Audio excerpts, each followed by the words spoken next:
Hi there. So I'm making this video primarily to test the whole video making procedure. I got to figure out how to post them, how to share them, all of that stuff.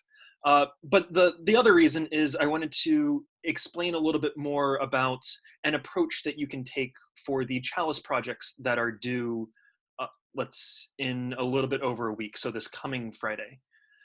So I've posted on Moodle Professor Black's approach that she shared when she taught this class last year or last semester. And she uses Wolfram Alpha and this process known as polynomial interpolation, which is absolutely a valid way of going about this. I just wanted to share another way of tackling this chalice or goblet project. So at its heart, what we're after is some sort of way of describing this three-dimensional shape that has some sort of bowl that holds some sort of liquid, as well as a stem and a base. And so this is sort of one of the most simple versions that you could have. But I just wanted to walk through how you could go about choosing what the dimensions of this are, choosing how exactly to describe this chalice in a mathematical way, and then how to go about calculating things like the volume to make sure that it meets the specifications. So one way of talking about a shape like this is to say that it's a shape that you can get by revolving some sort of region around the x-axis. So what I have here is the x-axis, and if I can come up with some sort of function that it amounts to being a cross-section of the goblet, that's going to be a way of describing what this looks like. So I might start off by saying, all right, I want a function that does this over some original region of our number line, and then maybe it's constant going across, reflecting the fact that hey, we have a relatively straight stem, and then for the bowl, it's going to be something more like a semicircle, like that, and then an interior one like this. So when I was going about this, I just sort of just asked myself, all right, roughly what shape do I want my goblet to look like? And once I decided on that shape, it became, all right, this is what that function should look like. I just now need to put numbers on it. In other words, I need to decide sort of, all right, how high do we go? Maybe how far in the x direction we go for the base, how long the stem is, maybe what is the total height, that type of thing. So completely arbitrarily, I said, all right, let's have our height be 10. Let's let this base have a height of 1. And let's say that the width here is, let's go with 5. And then completely arbitrarily, I said, all right, maybe this distance is 4. So maybe along the x-axis, this is a 6. And maybe one of the requirements is that at the thinnest point, the entire thing has to be at least half a centimeter wide. So maybe, let me use a different color for this. Maybe this distance is half a centimeter. Cool. And then so since that's half a centimeter, that would mean that this point where this semicircle meets here would be 5.5. And then so again, completely arbitrarily chosen. Then I asked, all right, does this meet the requirements that it's supposed to?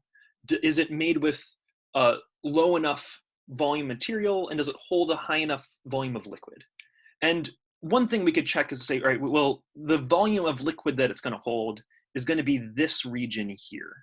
So if we had, oh, come on, give me blue here. Yeah. So we have this blue region.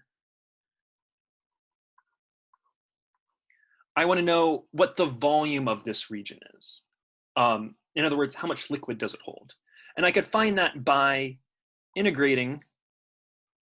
So let's say that we're going to integrate between 6 and 10 of whatever the radius squared is,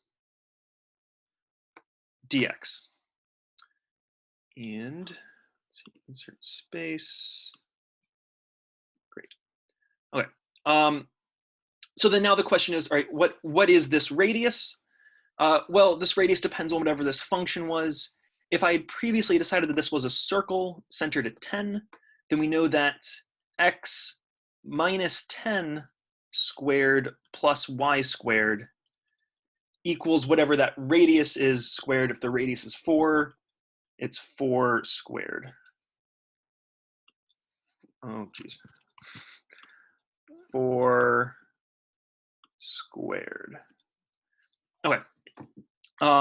In other words, we could say that y is the square root of 6, or I'm going to leave it as 4 squared.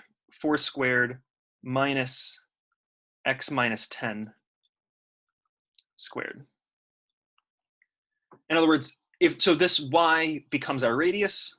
So we want to know, if we want to know the volume that this chalice would hold, we're going to integrate between 6 and 10 of this y, this radius squared, or 4 squared minus x minus 10 squared dx. And we could calculate this, and we would actually see that, hey, this doesn't meet the requirements. This holds less than 150 cubic centimeters, or our units here are cubic centimeters. It holds less than 150 units. Therefore, the bowl needs to be bigger. So when I was first doing this, I arbitrarily chose these numbers, saw that, hey, this ends up being less than the requirements. So we need to change something. So what I did is I went back and said, all right, well, what if instead of the radius of the bowl being 4, what if instead we made that 5? So if instead of this being 6, we said that this was 5, we could then go through and recalculate this. It changes the dimensions of these things, but this sort of back and forth procedure can let us work through and find and adjust your given chalice to make it so that it works and meets the requirements. Okay, I'm gonna pause there and see how this looks.